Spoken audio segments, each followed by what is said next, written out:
there was sort of people called office and things like that, but it looks like everybody's at least got a name, and there's nobody who's definitely of the wrong gender, which is another one of those ones when somebody's using somebody else's computer in virtual meetings, always amusing. Right, my name's Chris Jackson. I'm the lead for Cotswolds Tourism and for Cotswolds Plus, which I'll be saying a little bit about in a minute, which most of you won't have heard of.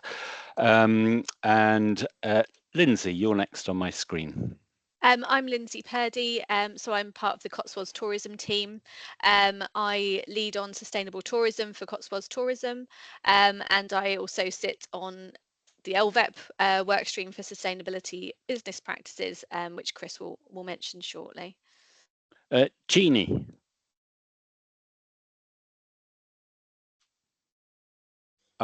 Jeannie's saying hi on chat. Jeannie is from Brimbo B&B. Joanne reads.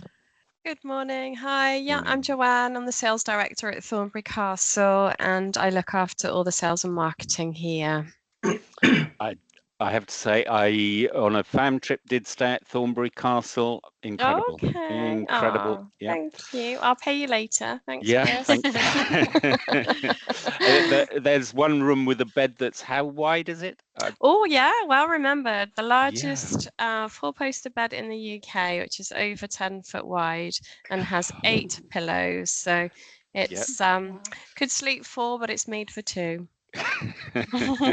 Yeah, well, Martin Price next on my screen. Hi there, I'm the facilities manager at the Old Bar Hotel in Malmesbury. Oh, very nice. I've stayed there as well. Excellent. Nice to hear. Thank you. Good to hear from you. Another Lindsay. That's going to confuse matters. Yeah, it did slightly because I almost unmuted. I own Cleve Hill Hotel in just outside of Cheltenham. Brilliant, thank you. Jane.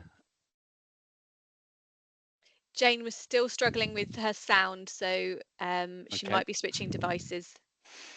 Jane is from Campden Yurts, which is near Chipping Campden.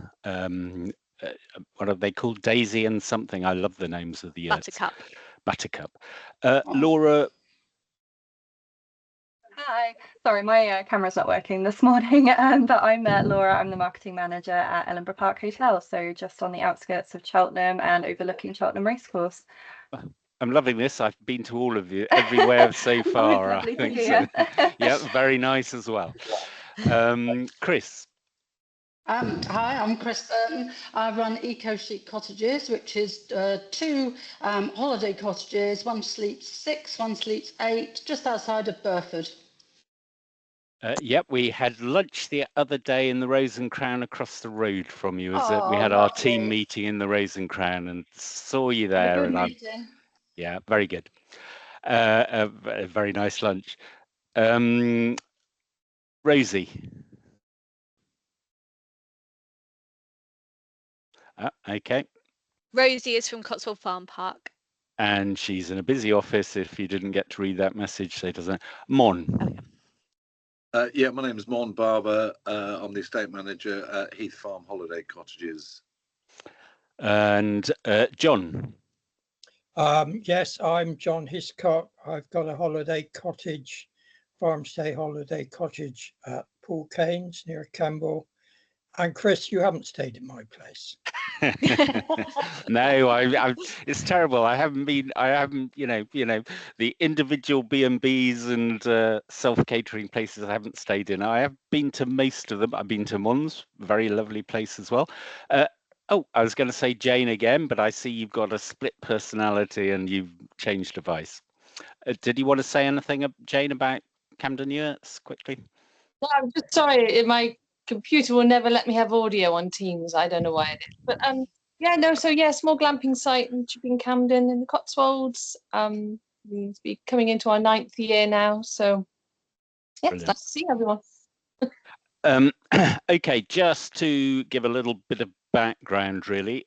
So I think all of you know us as Cotswolds Tourism, and Cotswolds Tourism is the sort of marketing side and the public facing side and the website side and all that. But our split personality behind the scenes, we work as Cotswold Plus, which is basically the government a few years ago did a review of tourism and decided to set up to change the structure, decided it's a little bit like local government review, if anybody's following that, but that there were too many organisations, tourist boards, if you want to call them that, of different DMOs, and that I think there are about 210 across the country, and that they wanted to get that down to a manageable number, and they were going to call them local visitor economy partnerships.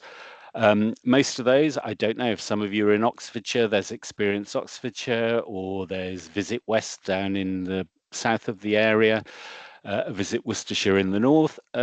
We set up one which is led by Cotswolds Tourism, which is called Cotswolds Plus, which is basically the whole of Gloucestershire, including the Forest of Dean and West Oxfordshire, and anywhere that's in the Cotswolds that doesn't come in under any of those, so within the Cotswolds National Landscape AOMB area. So it's a pretty huge area, and basically it's a collaboration between all the councils and marketing groups within it, so Marketing Cheltenham, Visit Gloucester, Dean, Visit the Forest of Dean, etc. And basically we work behind the scenes to try and manage the destination, manage in the sense of we're trying to better coordinate activities and to do the government priorities. So in effect, that means we've agreed 6 really work streams. So we've got one on accessibility and inclusion, and I know that Sophie from my team has been certainly in contact with Mon, I know, but maybe with various others, but we're doing a little, there's quite a lot of work around accessibility behind the scenes again. There is one on research and development. We're looking at how we can get better information. We've just got a little, managed to get the money together to do a thing called a Zero, which is basically looking at aggregated phone information and where the last half hour of people's journeys before they ping. So if you set one, we set one the other day for Diddley Squat, I think it was, and looking at the last half hour of the journey to Diddley Squat and where people are coming from. But we're looking at a whole load of stuff, and they're looking nationally at things like Visa spending or credit card spending, etc. And we're trying to work out what would be really useful, what is affordable, because those two things are unfortunately quite often in competition with one another, and basically to see what data is already held amongst the myriad organisations that the partners represent, so district councils, county councils, and us as marketing organisations. There will be a few things coming out of that, like we're hoping to do a nationally, Visit England are looking at getting questionnaires both on visitor satisfaction and on business, how's business kind of ideas that are unified right across the country, so we can contrast and compare performance.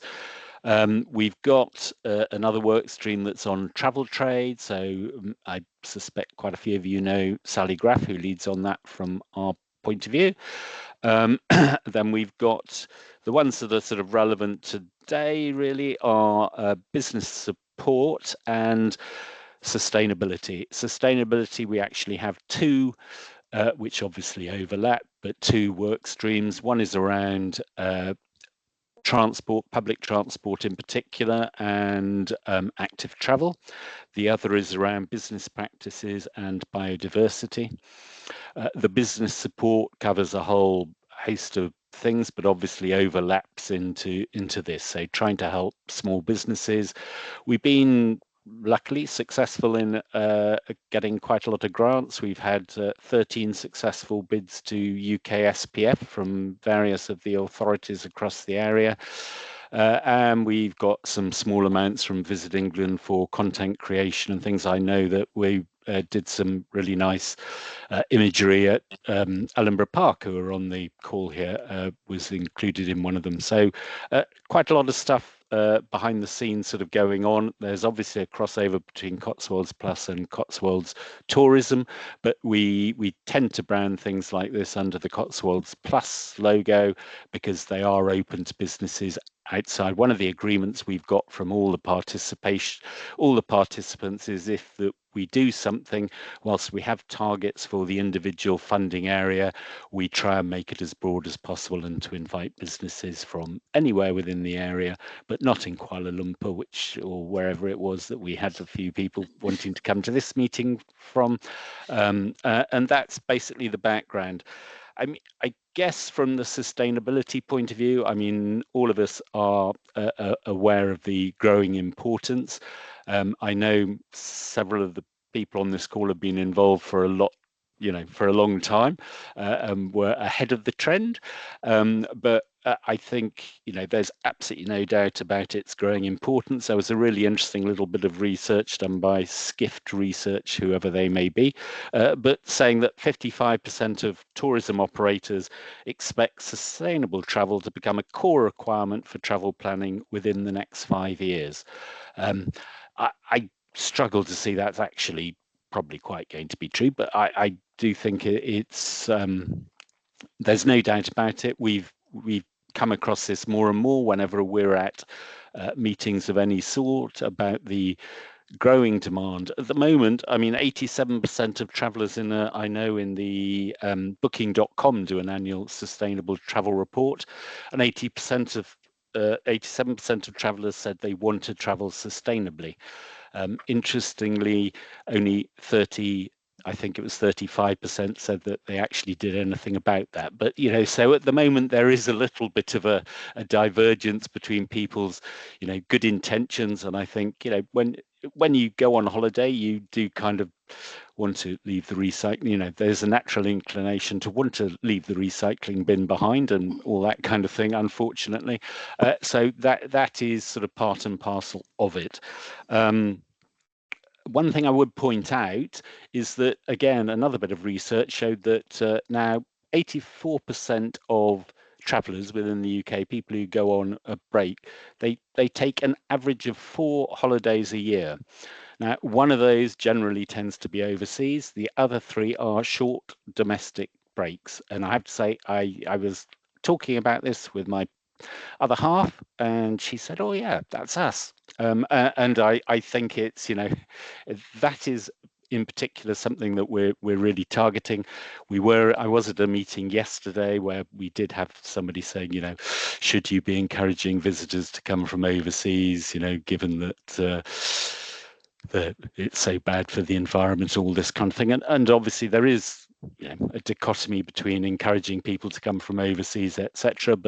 And it slightly smacks of the ivory trade. The elephant's already dead, therefore can we use the ivory? But there is, overseas visitors are going to come to the UK. The government puts money into tourism partly because of the balance of payments idea and trying to get overseas visitors. And I think, as many people around here will think, overseas visitors do spend an awful lot more per head and per visit than domestic visitors do. I think that's probably more than enough for me, other than that was just designed to sort of paint the basic picture of where we are.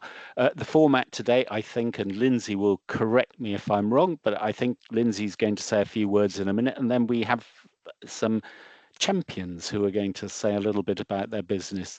So Lindsay, over to you, unless there's anything I've forgotten. No, I think that was very comprehensive. And I just really wanted to sort of, from a Cotswolds tourism perspective, sort of say, we have been doing a lot of work that isn't really visible behind the scenes on sustainability. So there's been a lot of work going on behind the scenes on the website. Some of it's ready. So next week we will be going live with part of our new eco-friendly Cotswolds section. There'll be more coming online in the coming weeks in terms of content, and then later in the year there's going to be some more enhancements into the back system of the website, which will allow us to sort of make more of it then. So hopefully you've all got the right things ticked in your on your listings, and you'll appear if you're doing sustainable practices already. The Champions project is something that we've been working on since the summer. So we've got 23 businesses across West Oxfordshire and Cotswold District, because that's where our funding came from. And that's a mixture of businesses in terms of type and size and where they are on their sustainability journey. And that's we've worked with them to create a series of case studies, again going live next week, and really to try and showcase what other local businesses are already doing, and hopefully encourage people to sort of adopt some similar practices and take inspiration. So the forum series is very much linked to that. We've got 3 of the champions here to give a sort of bit of an overview as to what they're doing, and sort of their journey. Yeah, I'll send some links, and you can sort of keep track of the case studies and things as they come out.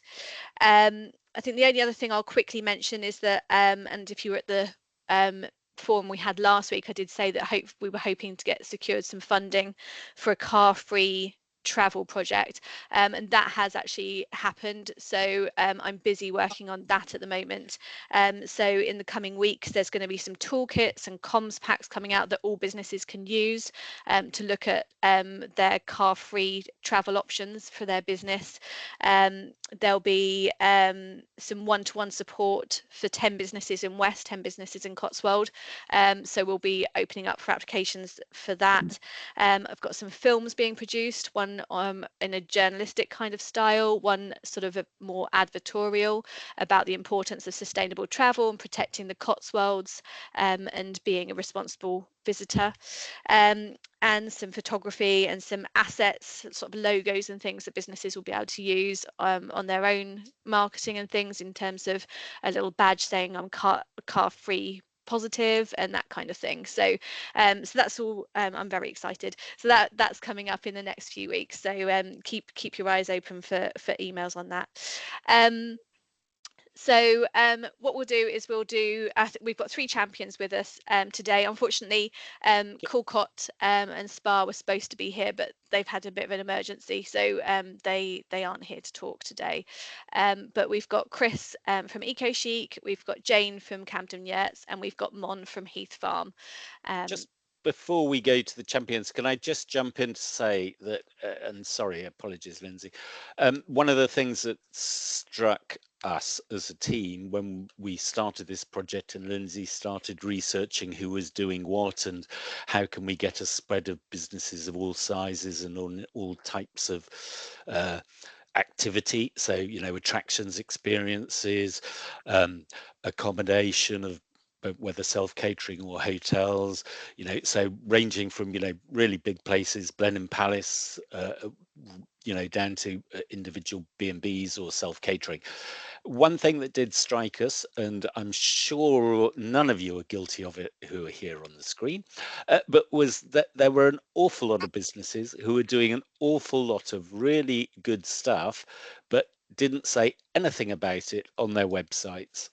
And that to us is kind of like we are very keen to raise the profile of businesses who are doing their bit, and we've been looking at ways we can do that on the website, but we kind of think it's slightly, you need to do it as well. It needs to be a message that all of us are giving the same message, that there is lots of good stuff, it is out there, and the comms that Lindsay was talking about is designed, we're working with a company or an organization, I don't think they're a company, called Good Journey, who've done some fantastic work, and who are, I don't know why I'm saying this, Lindsay, because I'm parroting basically things that you've said. I don't think I mentioned Good Journey just now, but yeah, they're a not-for-profit that focus on car-free travel. And they've worked, for instance, with Blenheim Palace. Blenheim Palace had 5,000 visitors a year coming car-free because they incentivise them coming, and they've made that now 41,000. visitors a year, working with Good Journey. And I think I saw an amazing thing where they're looking by 2027 to get 50%. Am I right in thinking Yeah, they that? got a huge People to target. come by, huge Yeah. target. So, you know, there is some incredible stuff going on. So I guess that's just a plea after this. Please go away, look at your website. If you're doing something, shout about it.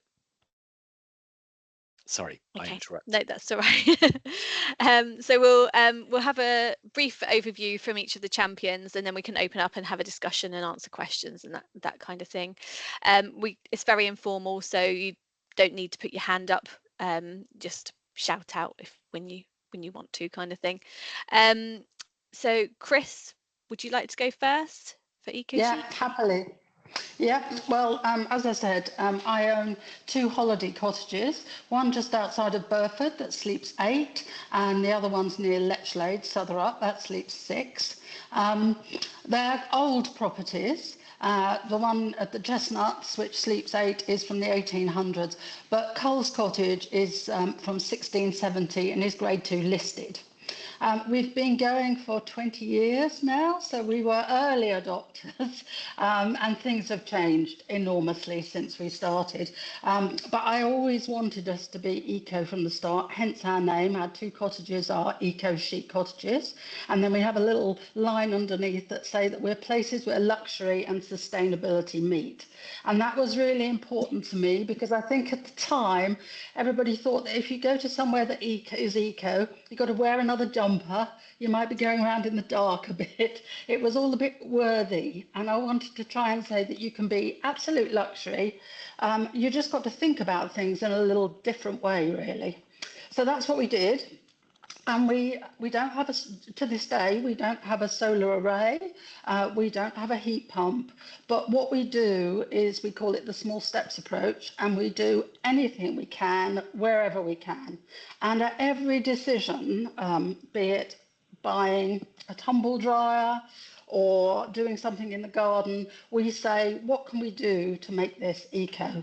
And I really think if people do lots of small things, it does make a big difference.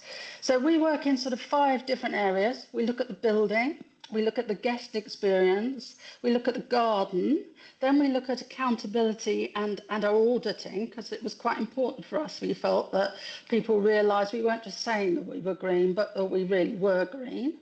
And then we look at what we can do for our local community and then the wider community and our team as well. It's really important, I feel, that we have a good, sustainable team and that we're all in it together. So we have a family-like vibe in our company, which is really nice. So building, I'm sure quite a few of you are across all of these things, but we've got a mixture. Coles Cottage has no double glazing whatsoever. Until very recently, you weren't allowed to put it into listed buildings. You can now, and it is something that you have to get planning permission for. And in the future, it's definitely something we're going to look at. But at the moment, first steps for us were lined thermal curtains. And now we've increased that with blinds as well, with the sort of hexagonal blinds that trap the heat. So we've got those. We did have to do a renovation of Coles Cottage right at the beginning, so we managed to put in underfloor heating. We didn't have the headroom space to put in water, which takes quite a depth. So we did put in electric, which is costing us a lot at the moment, but I figure that's all going to come out in the wash eventually. So we did that, put in double glazing, put in underfloor heating, LED lights. We are on our 3rd lot of LED lights, and I hope we're there now. First lot that we put in, perhaps people don't remember, but you'd turn them on and you'd just have to wait a good few, somebody's nodding, yes. You'd have to wait a good few minutes before you even got any light. So although I don't like replacing things like that, you know, it's part of business and it's part of a good guest experience. So we've still been replacing lights, and now I'm just amazed when we replace an LED light, just how fantastically bright it is. We have put extensions on both cottages, and that's where we've really had an opportunity to do things from the start, which is so much easier. So they are more insulated than building regs needed. All of the glass is above the regulations that needed. It's all double glazed because being a new part to the build, we're allowed to have things double glazed in the new parts of the building. We had a green roof put on at the first green roof I've ever owned. I've got to get used to weeding it as well as the garden. So that's exciting to have that. And then also we've had EV chargers, and we had our first pod point EV charger in 2013, which I'm quite proud of. I don't think anybody used it for years, but now we've got 3. We've got 2 at the Chestnuts and we've got 1 at Coles Cottage, and they're regularly used. So we've done that. Inside, I wanted to tell the guests that we were eco, but I didn't want to bang them over the head with it. So I want them to feel that when they go in, they need not know anything about eco at all, and it's not going to impact on their stay at all. But we do leave them a little leaflet, because often the people who booked the cottage aren't necessarily the 7 others that come with them know anything about us being eco.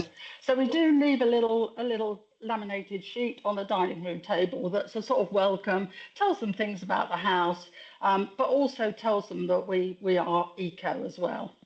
And then we've got things that would also be a nod to them. So all of our cleaning products left are all eco-friendly. All the toiletries are eco-friendly.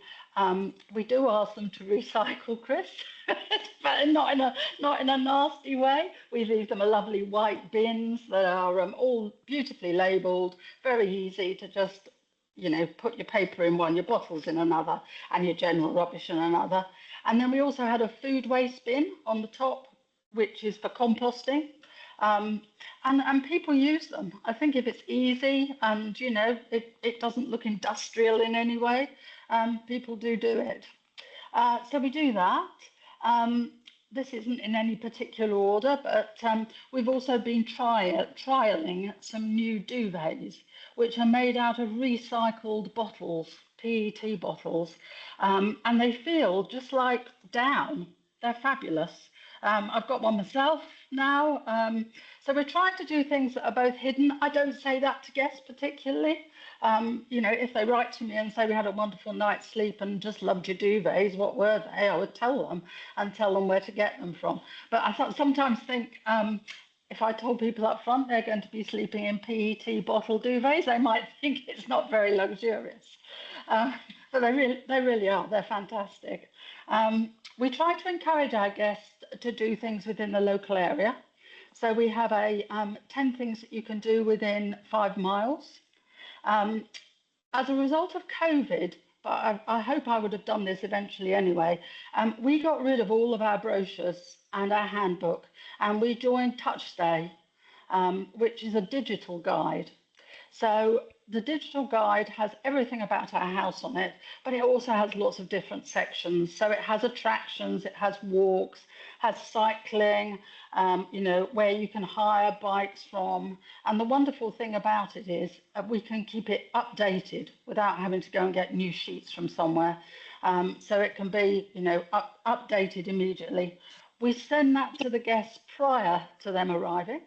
So we've got our favourite cafes and favourite restaurants on there. So if they wanted a book, they're all there. But it tells them everything they need to know. And then also within that section, we've got a bit about why we're eco. And you could offset your journey there as well.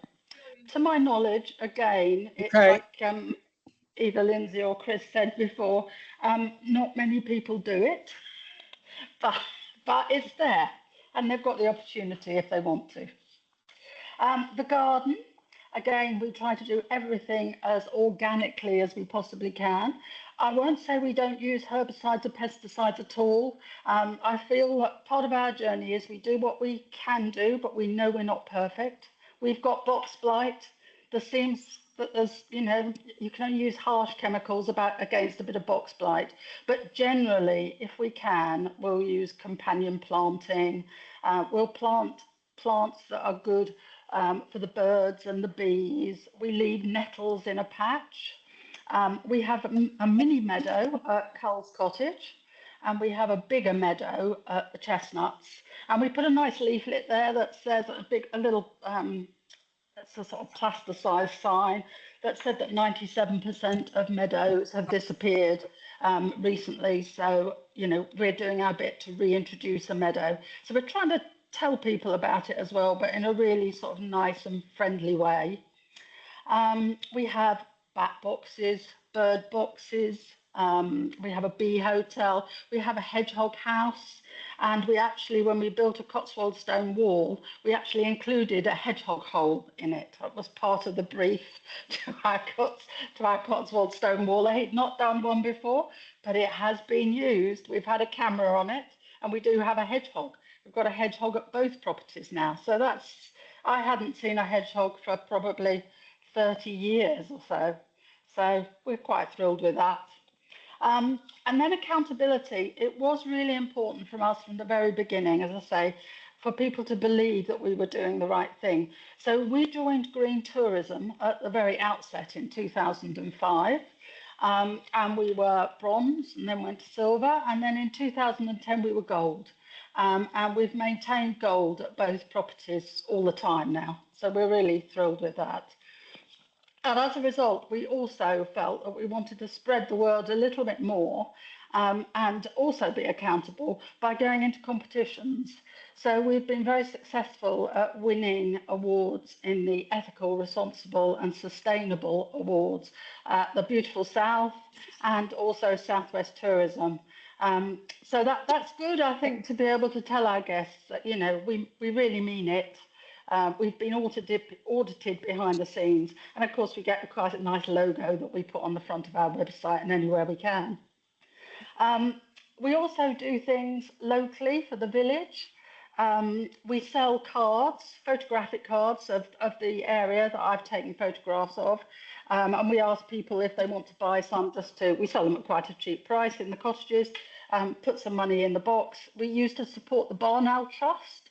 But this year we're changing because Shilton Village, which the Chestnuts is in, badly needs its bells repairing, and the wooden support for them has completely disintegrated. So that's a £100,000 project for the village, and we're only a small village.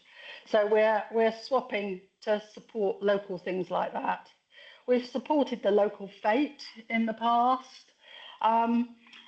And yeah, we try to do everything we can, really, and also spread the word by social media. I mean, I do talk about our cottages on social media, but I also talk about, you know, any innovation that I've seen or, you know, anywhere local that I think people should go to, or a great walk or a great cycle track. And then finally, because I wanted to try and operate as a carbon neutral business, we do buy extra carbon credits. I can't tell my guests how much electricity to use. They need to be as warm as they want to be. We've got guests in the Chestnuts today, and I can see that they've got by the Nest thermostat, they've got it on 25. So it's quite toasty in there, and that's not uncommon. And to be honest, I think overseas people, of which we probably have about 20%, they often like it even warmer. So I often see it, you know, closer to the 30. But they've got to be comfortable. So I can't do anything about that. I want them to have a really great holiday. So we pay for 20 tonnes of carbon credits with, we choose CO2 balance, but there are a lot of people out there that you can choose to do it with. And that makes me feel comfortable that we've done as much as we can until I find something else that, you know, we're not yet doing but can do. So I think that's us, really. Lovely, thanks, Chris. That's a brilliant overview. And I've jotted a few things down of things that I think we need to incorporate in our sort of business hub as well for people that I hadn't sort of got in my head. So thank you. I don't know who wants to go next. Mon, would you like to go next from Heath Farm? Yeah, sure. Chris, thank you so much for that. I think everyone's going to have to ask me bits because I can't remember half of the sustainability bits we do. But yeah, I'm very impressed with your presentation there, Chris. Our journey really started over 40 years ago. My parents planted, we had a arable and pig farm, and we were struggling with that. It was a 365-acre farm. My dad sold off most of the land, and we were very fortunate to have two wealthy neighbours that tried outbidding themselves for a pocket of land that went for a huge amount of money, and with that we were able to buy the farm outright, and started the sort of diversification. Even before that, my father actually had a butcher's shop on the farm before there were farm shops at all. So my folks have always been very progressive.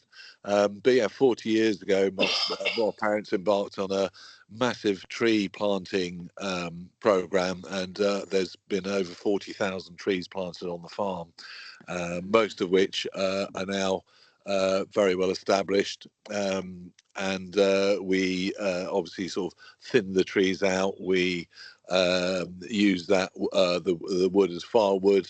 We also the good timber actually gets sawn up in our own sawmill and used in our joinery shop.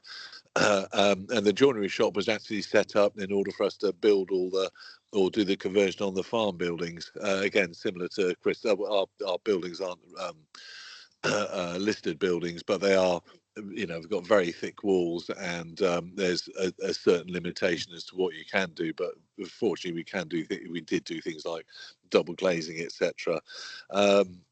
So yeah, my folks have always been very environmentally conscious from the get-go, and again we do a lot of the things most of the things that Chris has mentioned with the obvious sort of transparent things to the holiday cottage guests is the recycling, making sure you've got bins for the different types whenever we greet guests, which is invariably what we do, because all the cottages are based on the farm itself.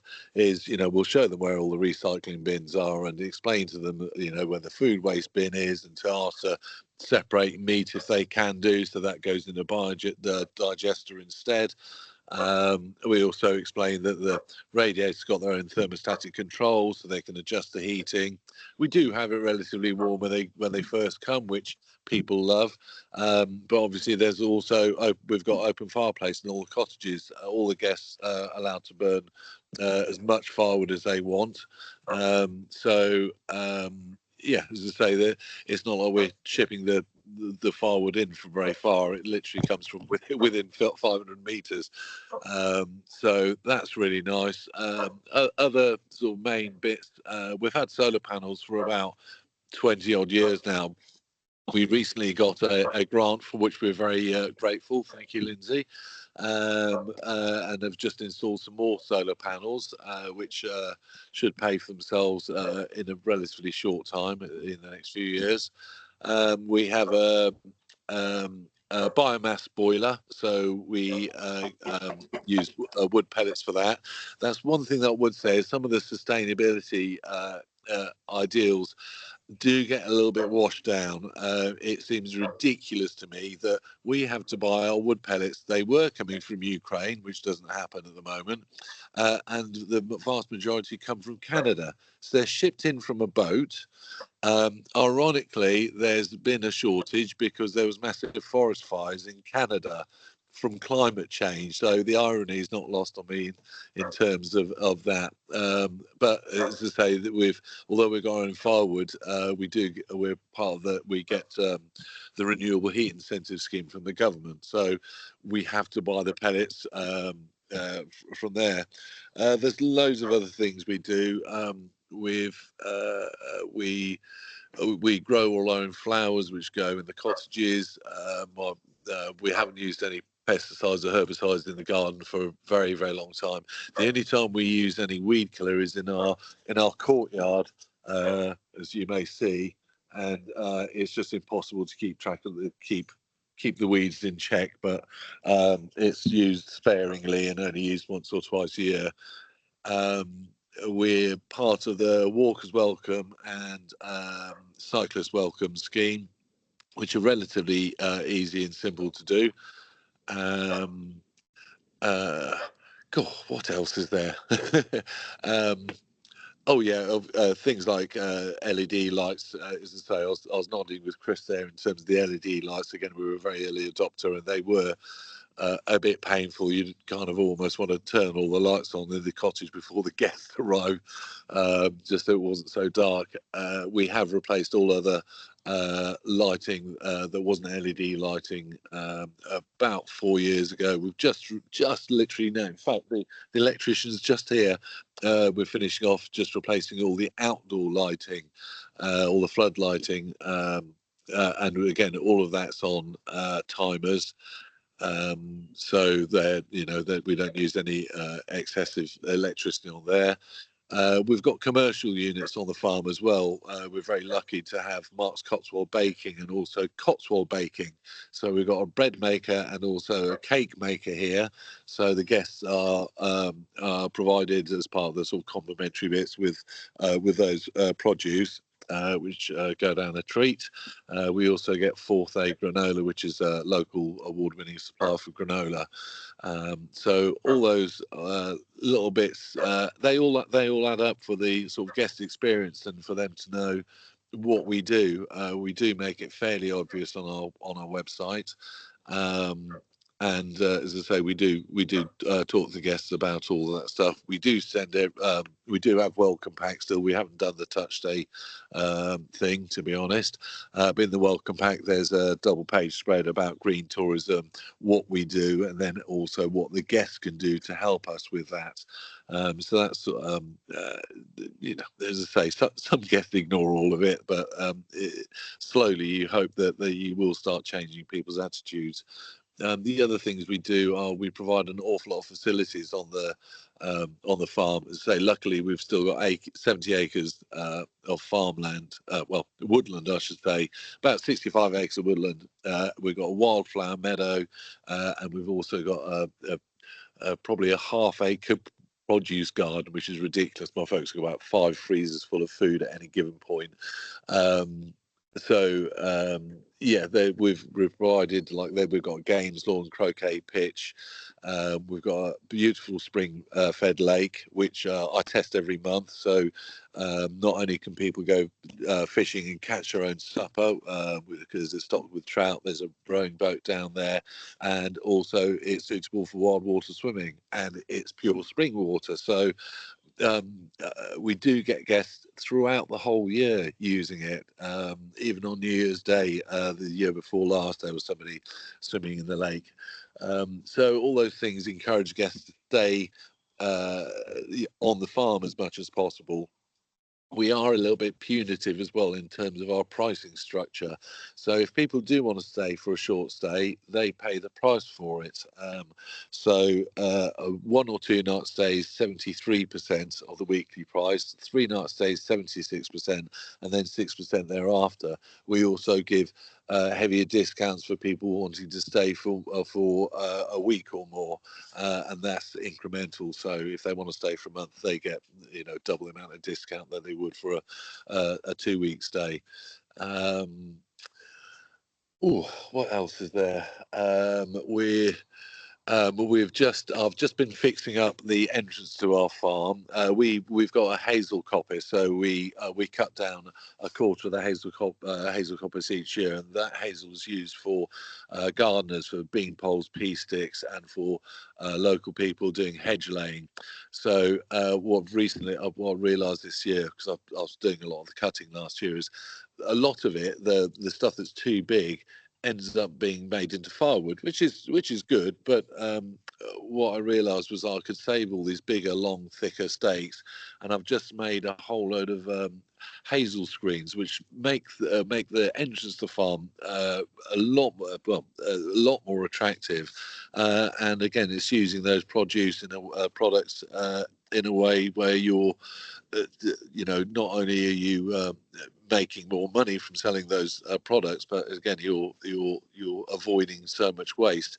Likewise, in our joinery, we've just started to use the off-cut pieces of wood to make bird boxes, cheese boards, bread boards, boot lifters, coat hangers, all sorts of bits and pieces, which are some of them are in the cottages, and we have again a page of products which are made from these usually discarded pieces of wood, which the guests can then buy. So again, it's sort of reinforcing that sort of story.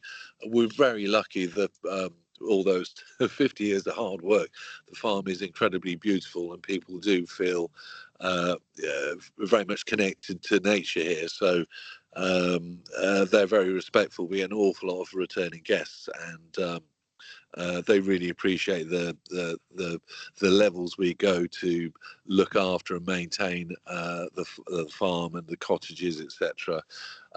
We've also recently made 2 event spaces, so they've both got like a giant parachute canopy on them. One of them is in the woods itself, and that's used by a couple of local companies and community interest groups that provides woodcraft folk sessions. So again, because we've got that, we're very lucky. And invariably they run these in the school holidays. So it does mean also we can offer to our guests who've got families for their children to go and join one of these courses and classes. So again, it just avoids people necessarily going off site so much. In terms of like local attractions, etc., when I redid the website 6-7 years ago, it took me weeks, but I did a really extensive listing for all the different attractions, which is probably what I don't want to do touch today because I spend so much time doing it. But with all those listings, it's the priority is given to the attractions closest to the farm. So there's a distance from the farm to those particular attractions, so people know what there is, how far away it is, etc.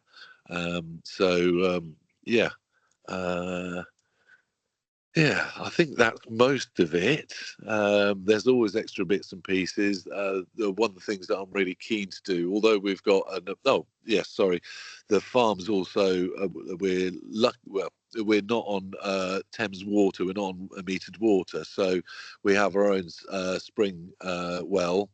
We've also put in an additional borehole recently because of Mark's Cotswold Baking moving here recently. There's a lot more water that's used, but we get that tested regularly. We've spent thousands of pounds on the pump station and making sure it's safer than it needs to be. We get the water tested 4 times a year, and I think one of the assessors recently said, "This is better than Evian." Again, we encourage people not to bring bottled water. That's something that we do say in the information that we send out to holiday cottage guests as well in advance. So they get links to various bits on our website. As I say, we try and do everything we possibly can to reduce as much of the impact on for ourselves and for our guests. Any questions?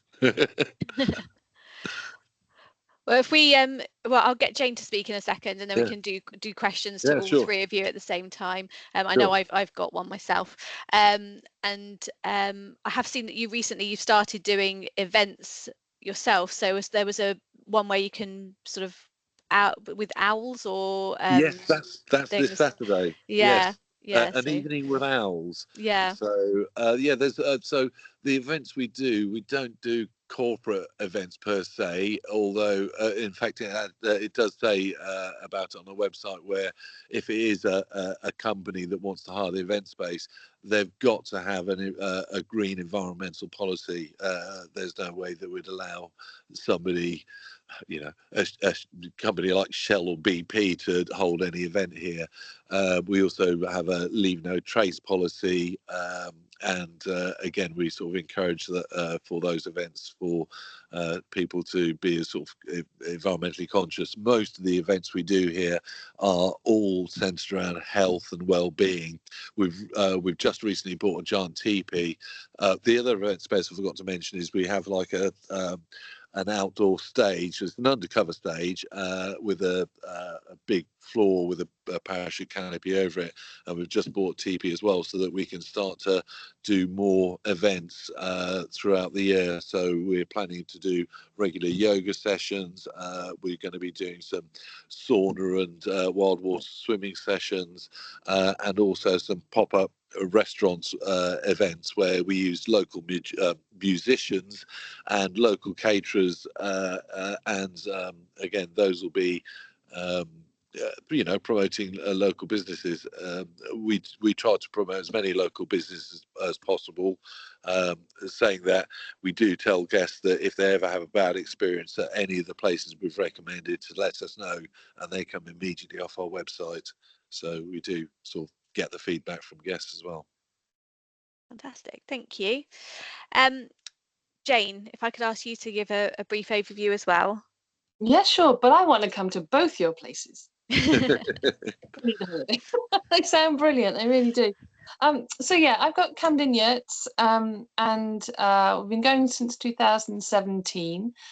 We've got about 5 acres in all. We're just on the outskirts of Chipping Campden.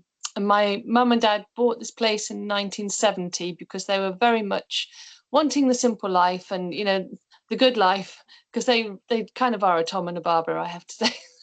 My dad has died now, but it's always been about being self-sufficient and just doing things simply and doing very little harm. That's actually what my mum wants on it. If she ever has a headstone, she's like, I just wanted to say she did very little harm. And I just thought, okay, let's go with that. So a bit like Chris, you said, like all the way through, you knew that you wanted to use eco practices and eco products, which I've done as well. It's kind of easy in that it's just me, so I don't have anyone to convince. I don't have a team who's going, why are we buying this, whatever. It's just me. So that's an advantage in some ways. So yeah, I've always kind of used from the cleaning products, laundry stuff. I don't have a tumble dryer. I never have had. Thankfully, I've got lots of line to do all the drying. Again, we're seasonal, so that's possible. So we're kind of April till October. It probably wouldn't work if I had winter guests. And I'm also a member of Green Tourism, like yourselves. I'm just actually at the moment, because I've just let that bumble along in the background, and I thought, actually, no, it's time to kind of go in and redo the assessment there. And I was noticing that they are actually quite good at pushing you to talk about what you're doing. They want evidence, images of evidence that you will talk about sustainability from your website and on your social medias. And it does just kind of made me think, okay, I could talk about it more in the right way at the right times. So yeah, I would say Green Tourism is quite good at kind of that nudge, but also Enviro Rental. I don't know if anybody else knows of them. Again, really good. They've got a roadmap that you follow, and it takes you through so many different aspects of your business. And through that, I kind of, check that my website is green hosted. Obviously, the electricity supply is renewable. And they just there are extra things in there that I hadn't been thinking that way before. So Enviro Rental is free. And that's really worth looking at. So I also have, I've only got the 2 yurts, so we're not a huge place. And I use Hostfully rather than Touchstay as my digital guidebook, because again, you can get a lot of information in there. It's quite useful for keeping things updated, like recommendations in the area. You can put in videos like how to light the wood burner, because a lot of people are quite scared about that. But I greet everyone when they arrive, and as we go around, I say, have you used wood burners before? Do you need, shall I talk you through it again, as well as the sheets that are there and the video I've sent them? So just to make sure that they are safe and knowing what they're doing. We kind of talk a little bit about the environmental policy, I suppose, we have with the recycling, and the bins are very clear, and I find people really use them. I always have way more recycling than I do general waste. I'd say about 2-3 times more recycling than general waste, which is great. But I make it very simple for them. It's right by the kitchen, the tub for each, clearly labelled. I do have to go through it because people don't like rinsing out their hummus pots and things like that, and they're plastic, so you have to do that icky bit on the changeover. Yeah, so I do find that guests are quite respectful of using that. I also, before they come, say, please don't bring bottled water. We're on a main supply. I give them flasks that they can take out with them when they're out and about, metal flasks, small ones or big ones, glass carafes so they can take water over into the yurts, and just explain why I'm doing that so that, you know, there's less single-use plastic around. What else is there? So I use solar where I can. The yurts themselves don't have electric. The bathroom block does. So they can recharge things in there, and they've got a toaster, they've got their own fridges and everything all in one together. I use solar panels to charge batteries that then are in the yurt so they can have lighting in there. They run 2 lights off that. It's called a hubby unit, HUBI. They're really good. They last quite a long time, easily a stay of 2 or 3 days on a solar charge. And people can charge their phones from there or just run the lights that are in the yurts from there. But also around the gardens, because I just wanted enough lighting that people could see where they're going, but wouldn't, you know, stop them falling over, but wouldn't interfere with bats or anything around the site. So I just used like the string solar fairy lights around, and that gives a really nice atmosphere in the glamping site, but it doesn't cost me anything. There's solar charge through the day.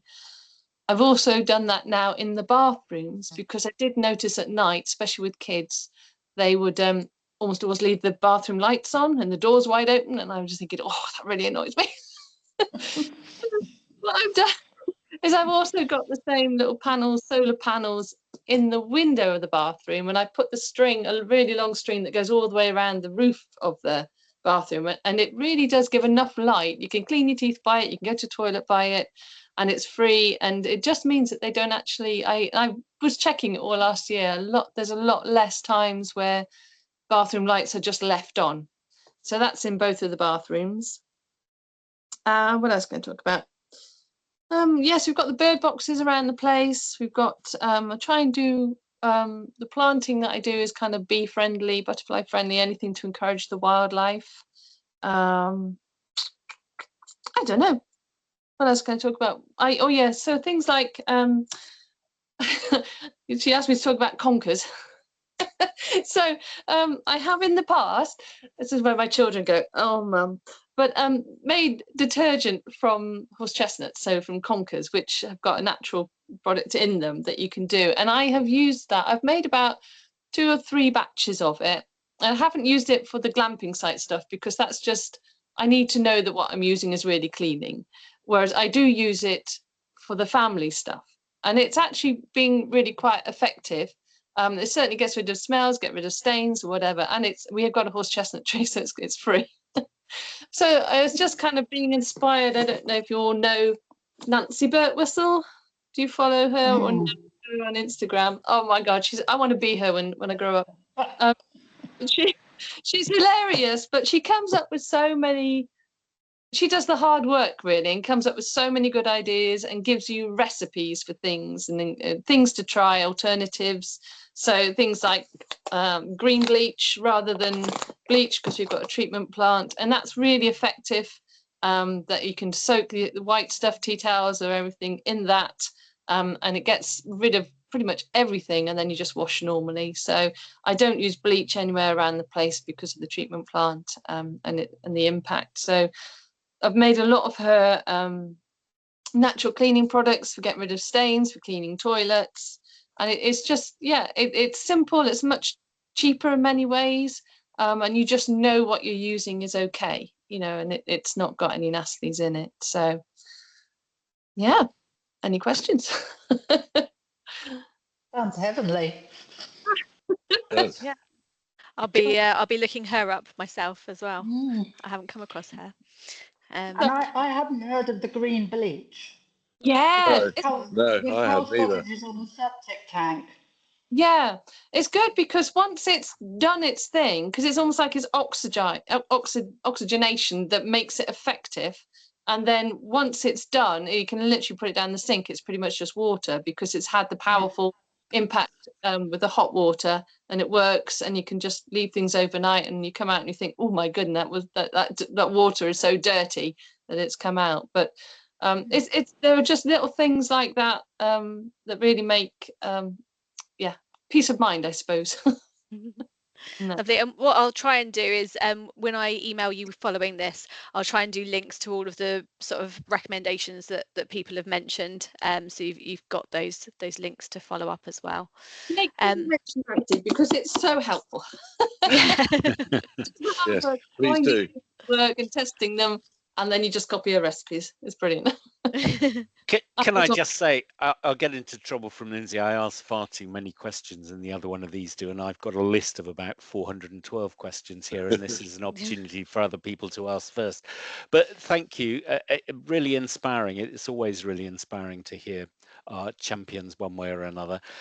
There were a couple of things that just jumped out at me immediately that I just thought, well, some of them are just things like the light in the loo you were mentioning. I mean, yeah, our life's been transformed with my other half just going to the loo in the middle of the night and waking me up by having a little tiny LED light in the bathroom cabinet that, you know, and now can be on and doesn't do my head in because I kept waking up at 4 o'clock and then that would be it. But fantastic, the hedgehog hole. I just wanted to say that one of the highlights again with my wife was we had a National Trust property down in Cornwall somewhere, and they had a badger that came to the window kind of thing, and was, you know, it was kind of like, oh, she was so excited about it. But it's those kind of little tiny things that I think actually really add to the memorability of a thing. And I know there are lots of things that I slightly questioned on Mon how you're not really big and fat when you talk about the cake and bread right next to you.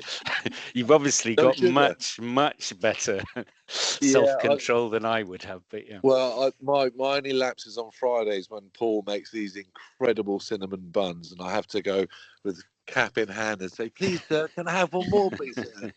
But actually.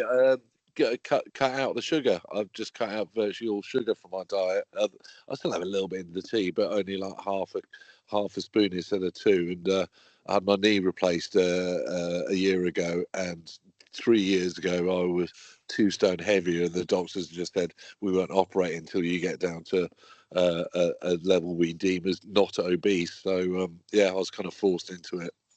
Well done. And just to say, one thing that came out from all of you very strongly is the support for other local businesses, because as you probably know, that's very near to our heart. And we've done, I don't know if who's been to the local connections, any of the local connections that we've organised, but Fourth A Granola were certainly at one of them, and got a few other people that they now supply through that.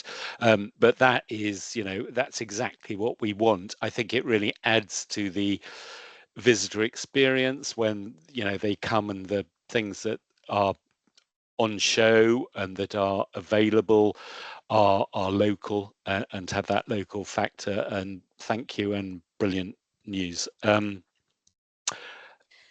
just jump in quickly and say that although Cole can't be here, to make sure, especially if you're a hotel, to have a look at their case study when it comes out, because they've got sort of some really useful things on sort of policies and audits and that sort of more sort of business focused side, but also some great examples of sort of swapping room slippers for flip-flops that can then be reused and that kind of thing. So yeah, it's worth checking that out when it comes out. Should I open up to anyone that's got any questions or wants to make a point or anything from the room? If there's a silence, I have got a couple more questions that I would love to get in. But please, anyone else, put your hand up. Otherwise, I'll be in trouble from Lindsay for hogging the conversation.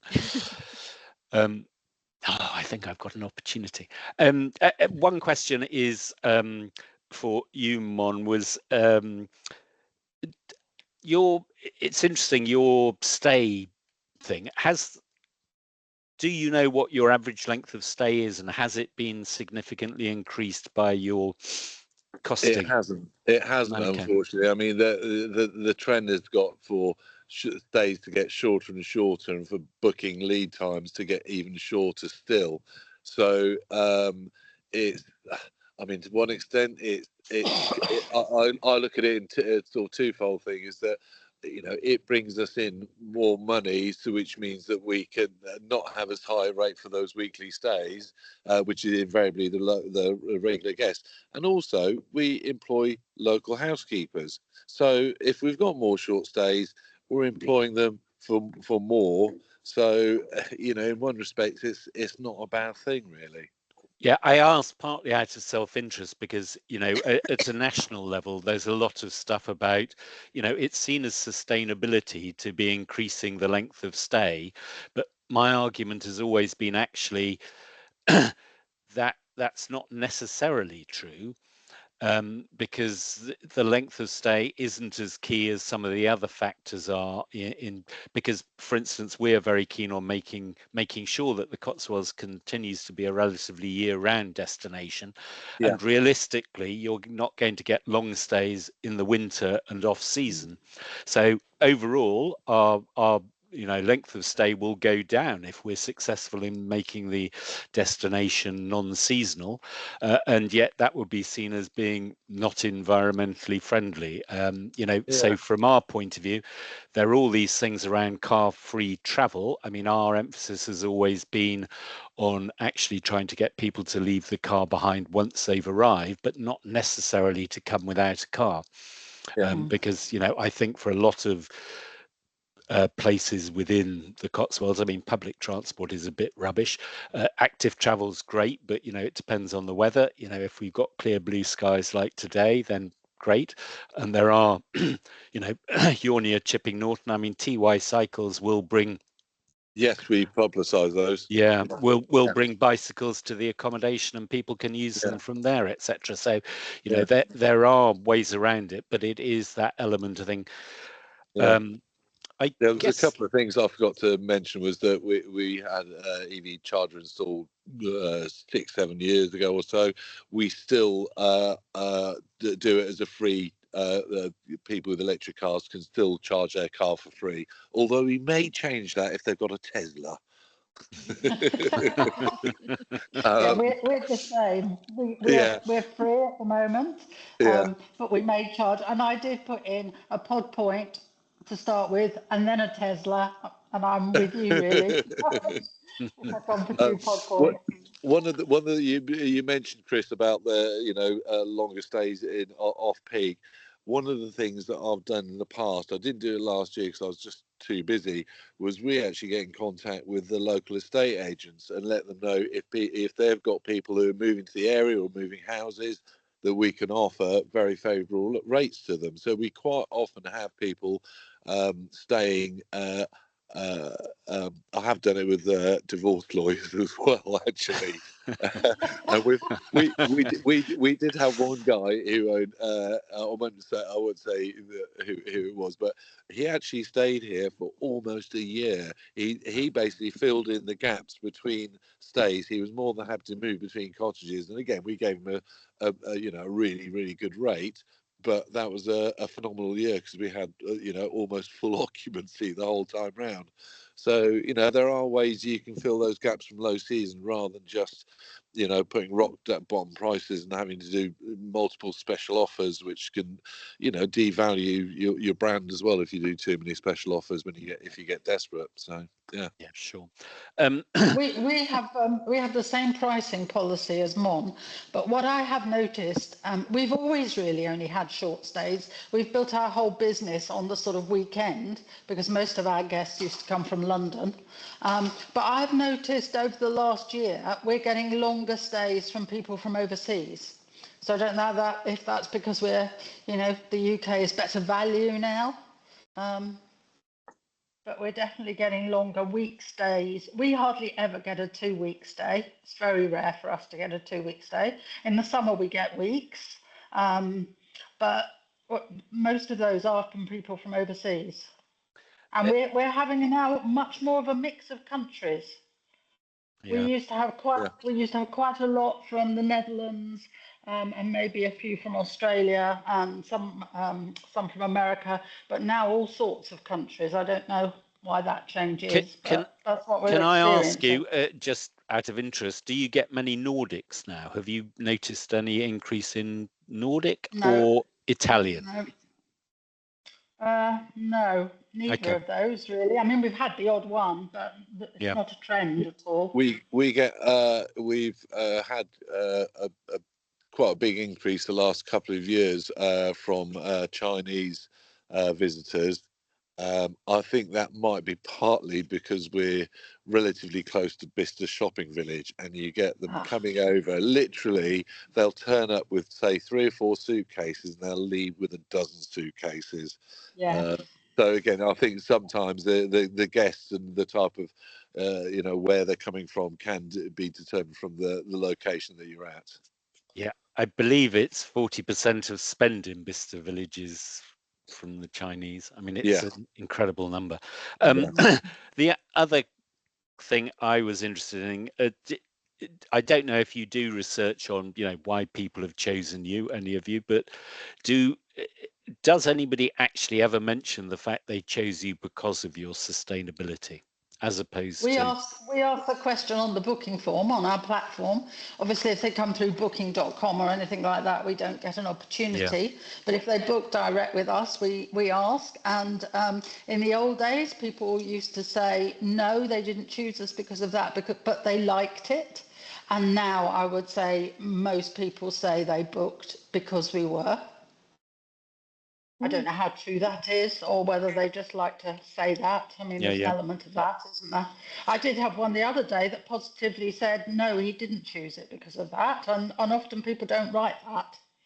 Yeah. So he was being very honest. I mean, we find it very hard to quantify I think I probably worked with you on the green tourism when it first started and we did the pilot project. Was it Green Start? Or? Yeah, and it's one of those where it's very hard to quantify how much more you get, and whether you because I mean I don't know if you get bookings through green tourism or whatever it might be, but I in my experience very few people do. It's more a case of having something that you can sort of shout about and put on your website and shows your green credentials, but not actually. But I just trying to quantify whether that is changing. I mean, we see a lot of data saying that they think it is, but it's very hard to actually quantify and to show that that is the case. So that's why I ask. I'm just really interested in knowing whether that is the case or not. I think for me, it's probably more the repeat guests come because they appreciate that side of it. It doesn't make them come, but they like that. That's my ethos here. Yeah, brilliant. Is there anybody else? I'm sorry, I realise I'm asking all the questions, but I don't know if Joanne, Martin, Rosie, there's anything that, or Jeannie, anything you'd like to ask or that you were particularly interested in that came up? I think for me, it's just been interesting to get a bit of inspiration from you guys, if I'm honest with you. And it also highlights the things that we're doing and I don't realise that we're doing. So I don't necessarily think that we're particularly sustainable, but maybe we are. So yeah, I need to have a bit more of a focus on that. But thank you, everybody, for sharing what you have today. It's really useful. Yeah, and I think that is one of the key things, the learnings, and certainly from the other one, is that there are some tiny little steps that everyone can take that, I don't think we're aware that actually those small steps are exactly what we're trying to encourage businesses to take, which is why we've chosen champions at all different levels and who are doing very small things. And every time we have these conversations, we come across something new that even, Lindsay's nodding her head, people who know far more about sustainability issues than I do, like the what were they called? Enviro rental, and and the green bleach. I mean, those are both things that I hadn't heard of and didn't know about that I think are really interesting, and we'll go away and have a little look at. Because one of the things that I think, Lindsay, you'd back me up on this, is I think it's confusing enough for us when we do research into it with all the green credentials, and there are issues with green tourism, I think, certainly not fitting some of the business types that we have, or it being an ongoing expense. And there are, issues around B Corp and doesn't fit for some of the businesses. There is, I don't know if you want to say about the fit for, Lindsay, and just say a word. Yes. Nick, who runs Cotswold Lakes Brew Company, is looking to work with a Fit for business to create an accreditation which mirrors their existing framework, which is free for everyone to use, and actually will apply to non-traditional businesses, so your sort of not-for-profits, your charities, your community groups, etc., and a way for them to get support for their journey and get accreditation. And sort of in the visitor economy sector, we've got a lot of businesses who aren't set up in traditional businesses, so sort of New Brewery Arts have instantly put their hand up and said, oh yeah, if you're going to try something, we would like to be the ones that sort of step up and try it. So so that's really interesting. So I think we're doing sort of a workshopping kind of session in May, I think is the plan, looking at that. But yeah, there is so many different types of accreditation out there. So I will be doing probably just a big list for everyone on the hub of information that we're building, and I think it's just finding what works for you as a business if you want to go down that route. And on the small steps things, I know, Mon, I saw that you had an event building I don't know whether it's Campfire Experience or who's doing it, but on bug hotels, building bug hotels. Am I right? Is that? Yeah, they've got that coming up. They did a pewter workshop before, and again, Lauren, who runs it, it's a community interest group. What we do as well is that we do reduced rates for community groups. If it's something that's actually helping the local community, we offer a completely different rate than what we do for somebody wanting to do something on a commercial basis. So yeah, as I say, all those little events, we're hoping to do a lot more of that moving forward. But it would be really nice to be able to, if there are bug hotels being built, to say, you can get these, etc., for businesses, because that's the kind of tiny little step that I think is quite fun. I certainly remember when my son was little, there was nothing he liked better than all sorts of nasty, creepy crawlies of one form or another. So yeah, that is the kind of thing where, again, I think it would be really interesting if we do run another local connections to have somebody like that come along who's doing bug hotels. I mean, bird boxes and all that kind of thing, great. But bug hotels are